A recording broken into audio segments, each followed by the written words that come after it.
This channel does not promote any violent, harmful, or illegal activities. All content provided by this channel is meant for an educational purpose only. ভয়াবহ পরিস্থিতি ছিল, কিছুক্ষণের মধ্যেই নেই হয়ে গেল।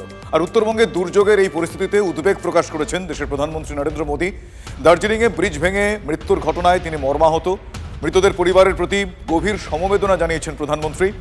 দার্জিলিং এবং সংলগ্ন এলাকায় বৃষ্টি এবং ধসের পরিস্থিতির উপর বিশেষ নজর রাখা হচ্ছে বলেও তার পোস্টে তিনি উল্লেখ করেছেন। সোশ্যাল মিডিয়ায় পোস্টে তিনি সব রকম সাহায্যের আশ্বাস দেওয়ার কথাও জানিয়েছেন।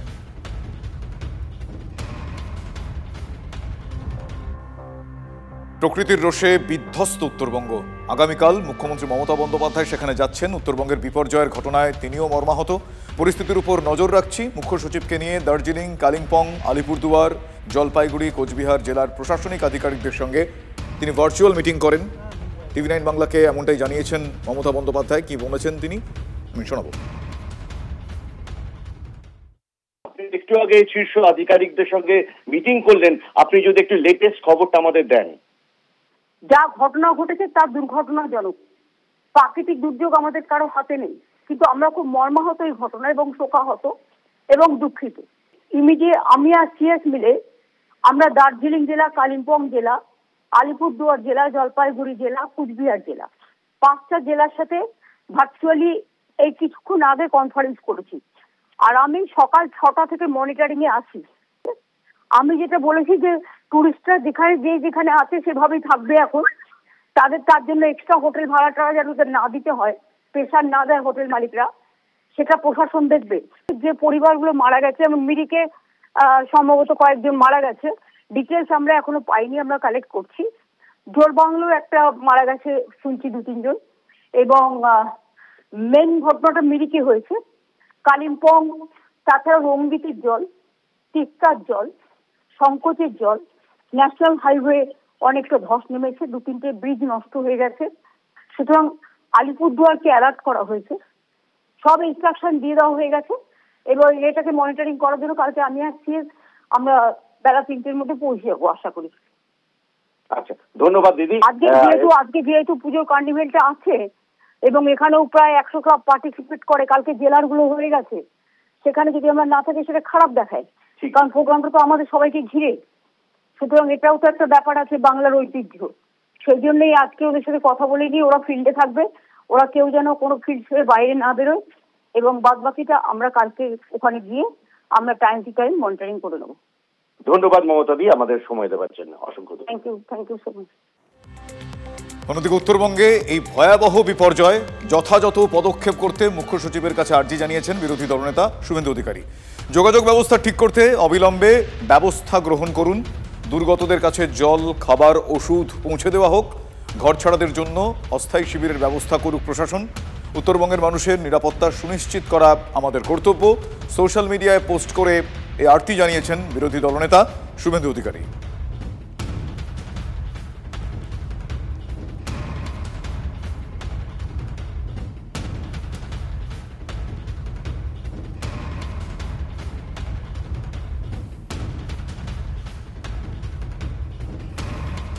বদলায়, নদী ভাঙন হয়, এটাকে পাঁচিল তুলে পোল্ডার ফেলে নিয়ন্ত্রণ করা যায় না।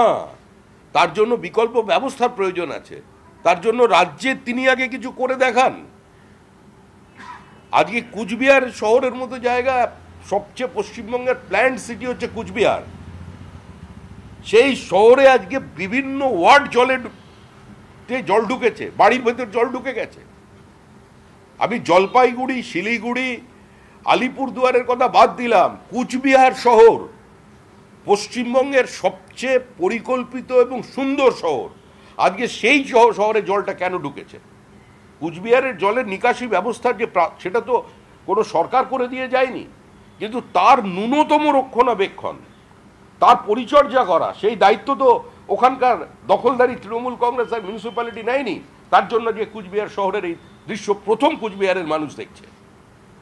কার্নিভাল শুরু হবে বিকেল 4:30টার সময়, কিন্তু আজকে ভোর থেকে দেখা যাচ্ছে শহরের বিভিন্ন রাস্তা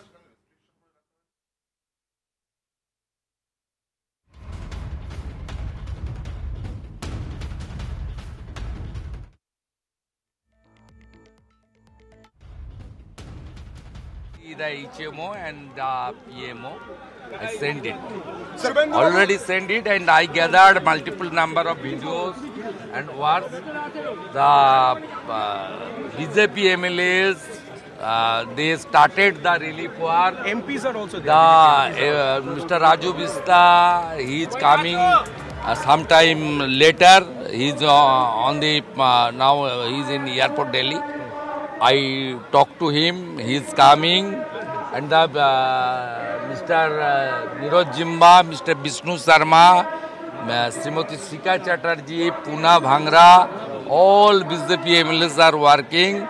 The volunteer of Akhil Bharatiya Vidyarthi Parishad, they distributed cooked meal in Kranti area, Dhupgudi area, and multiple others area.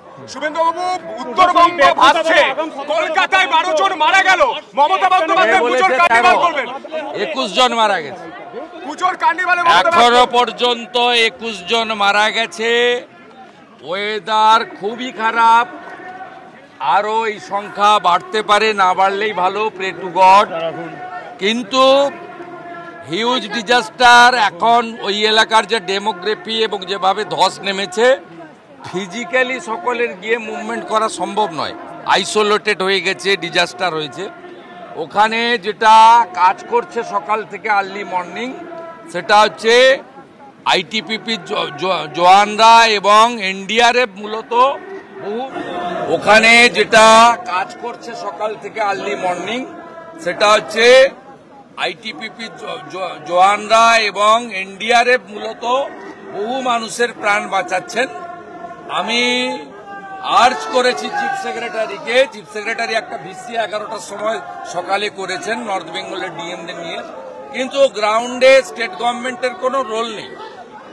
পুরো স্টেট গভর্নমেন্টটা রেড রোডে বিজি। আমি অনুরোধ করেছি, দেখুন এখন তো অ্যালিগেশন, পাল্টা অ্যালিগেশনের সময় নয়, এখন নর্থ বেঙ্গলের পাহাড়ি এলাকার তরাই ডুয়ার্সের মানুষকে বাঁচাতে হবে। আমি দাবি করছি, আমি আমার এক্স হ্যান্ডেলে অনারেবল পিএম এর যে এক্স, তার উপরে কমেন্ট রিটুইট রিএক্স করেছি এবং ভিডিও আপলোড করেছি, আপনারা দেখবেন গ্রাউন্ডের ভিডিও। তাতে আমি বলেছি better coordination in between the central agency এবং স্টেট এজেন্সি দরকার আছে।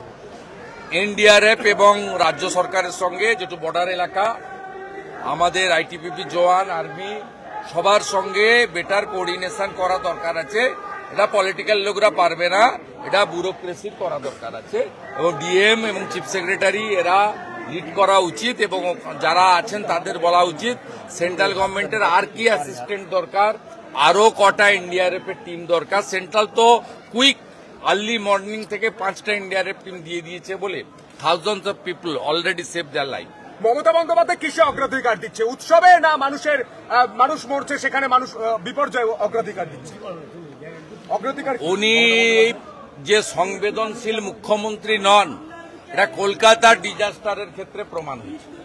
আজকে আমাদেরকে 12 জনের জন্য রাস্তায় কেন মিছিল করতে হচ্ছে? এখনো পুজোর মুঠ কাটেনি। কালকে আমাদের কোজাগরি লক্ষ্মী পুজো, বাঙালিদের বাড়িতে বাঙাল পুজো, কালকে প্রত্যেকের বাড়িতে, আমার বাড়িতেও পুজো হয়, প্রত্যেকের বাড়িতে পুজো হয়, তার প্রিপারেশন থাকে। আজকে আমরা কেন রাস্তায় নেমেছি? এই মুখ্যমন্ত্রী অমানবিক, অসংবেদনশীল, এবং এই মুখ্যমন্ত্রী তার দায়িত্ব সম্পর্কে সচেতন নন। তার প্রায়োরিটি হচ্ছে খেলা, মেলা, উৎসব, আনন্দ, ভাষণ, বক্তৃতা, নাচ, গান, নচিকেতা, ইন্দ্রনীল, এই ইত্যাদি। মানুষ তো ভোট দিয়েছিল।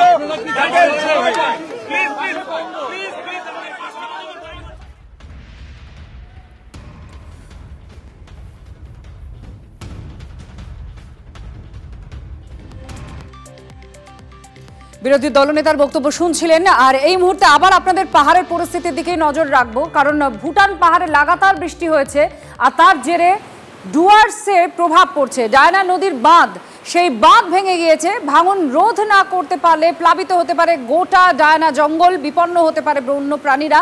এলাকার ছবি তুলে ধরেছেন আমাদের প্রতিনিধি রনি চৌধুরী। এই মুহূর্তে সেখানকার ছবি দেখতে পাচ্ছেন। বন্য প্রাণের অবস্থা, তারা যে কতটা বিপর্যয়ের মুখে পড়েছে সেটা কয়েকটি ছবি আপনাদের দেখাচ্ছিলাম। একটি একশৃঙ্গ গন্ডার সে ক্রমাগত নদী সাঁতরে পেরিয়ে কোনোভাবে প্রাণে বাঁচে। একটি একশৃঙ্গ গন্ডারের মৃত্যু হয়েছে। কিছু হাতির দল তারা এখনো নদীর জলের মধ্যে আটকে পড়ে রয়েছেন।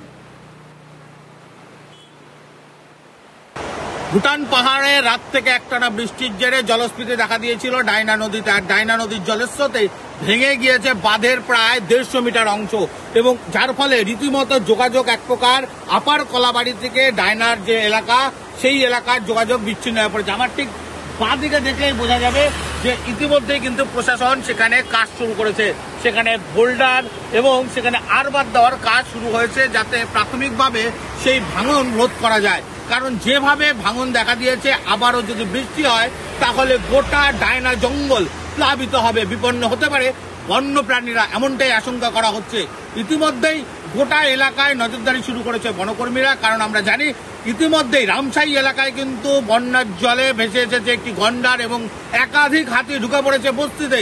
স্বাভাবিকভাবে আতঙ্ক বাড়ছে। একদিকে যেরকম বিপন্ন বন্যপ্রাণীরা, তেমনি কিন্তু রীতিমতো বিপন্ন মানুষেরাও বলা যায়। স্বাভাবিকভাবে বন্যা পরিস্থিতির এখনো উন্নতি হয়নি। এলাকায় প্রশাসনিক আধিকারিকরা নজরদারি চালাচ্ছেন, বিভিন্ন এলাকা পরিদর্শন করছেন। তবে আবারও যদি বৃষ্টি হয় তাহলে গোটা এলাকা প্লাবিত হবে, লক্ষ লক্ষ মানুষ জলমগ্ন হয়ে পড়বে এবং সমস্যা আরও বাড়বে বলেই মনে করছেন সকলে। তবে প্রশাসন ইতিমধ্যেই বাঁধ সংস্কারের কাজ শুরু করায় কিছুটা হলেও স্বস্তি বনকর্মীদের এবং এলাকাবাসীর। যদি এই বাঁধ তৈরির মধ্যে আবারও বৃষ্টি হয় তাহলে অবস্থার অবনতি হবে, এটা বলাই যায়। ডুয়ার্সের ডায়না থেকে রনি চৌধুরী, TV9 বাংলা।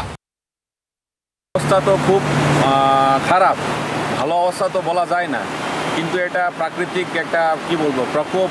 যেভাবে কালকে থেকে বৃষ্টি হচ্ছে আপনারা দেখতে পাচ্ছেন। এই ডায়না যে বন বিভাগটা এই রাস্তা দিয়ে চলাচল করতো, এই রাস্তাটা গোটা রাস্তাটা চলে গেছে। তারপরে বানাহাট বাজার সকাল থেকে আমরা রেস্কিউতে আছি। সকালে ভোরবেলার দিকে আমরা নেমেছি, অনেকজনকে রেস্কিউ করাইছি। বাজারের অবস্থা খুব খারাপ।